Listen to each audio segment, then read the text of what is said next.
pairs of anklets for a dance team, and I thought, oh, I might as well make a video, YouTube video. Yeah, so this way. Hold on. So yeah, here's the first pair that I did right there, and that's the second pair that I did, and now I'm just basically sewing everything.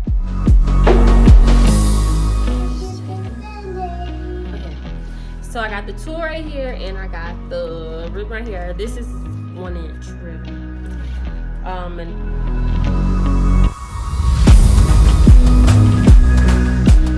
ribbon. Oh shoot, 6 inch tulle.